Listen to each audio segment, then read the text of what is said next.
Hello learners, आज हम geography का एक ऐसा टॉपिक शुरू करने वाले हैं जो पूरी फिजिकल ज्योग्राफी का बेस है। अगर आपको ये समझ आ गया तो वेदर, सीजन, दिन रात सब आसानी से समझ आ जाएगा। आज हम पढ़ेंगे लैटिट्यूड्स के बारे में। आप सबसे पहले ये समझो कि हमारी अर्थ बहुत बड़ी और गोल है। इतनी बड़ी अर्थ को एक बार में देखने के लिए हम ग्लोब का यूज करते हैं, जो अर्थ का एक छोटा सा 3D मॉडल है।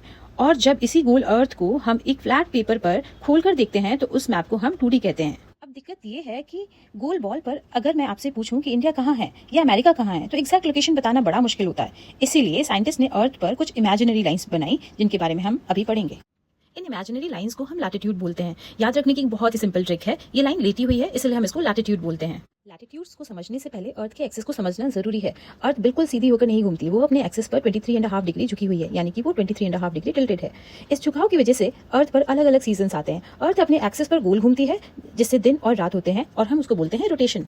अब हम बात करेंगे इक्वेटर की। इक्वेटर अर्थ को 2 इक्वल हाफ में डिवाइड कर देती है। जो अपर पार्ट होता है इक्वेटर से, यानी कि 0 डिग्री लैटिट्यूड से अगर आप ऊपर जाते हो तो उसको हम बोलते हैं नॉर्दर्न हेमिस्फेयर, और अगर आप 0 डिग्री लैटिट्यूड से नीचे आते हो यानी साउथ साइड आते हो तो आप उसको बोलते हैं सदर्न हेमिस्फेयर।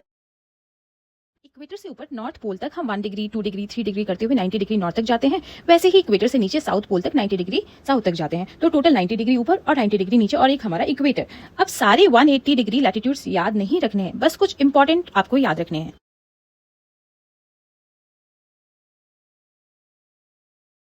23.5 डिग्री नॉर्थ इस लाइन को कहते हैं tropic of cancer and 23.5 degree south इस लाइन को कहते हैं ट्रॉपिक ऑफ कैप्रिकॉर्न।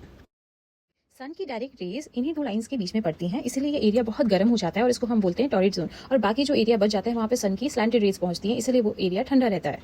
तो आज हमने समझा कि लैटिट्यूड्स क्या होते हैं और ये अर्थ को अलग अलग टेम्परेचर जोन्स में कैसे डिवाइड करते हैं। लेकिन सिर्फ अर्थ के एड्रेस को समझने के लिए लैटिट्यूड लाइंस काफी नहीं होती हैं, हमें लॉन्गिट्यूड लाइंस भी पढ़ना होगा, जो कि हम आगे आने वाले वीडियो में पढ़ेंगे। उसका मेरा पार्ट 2 भी आएगा। अगर आपको वीडियो अच्छी लगी तो लाइक करें, सब्सक्राइब करें और हाँ, शेयर भी करें।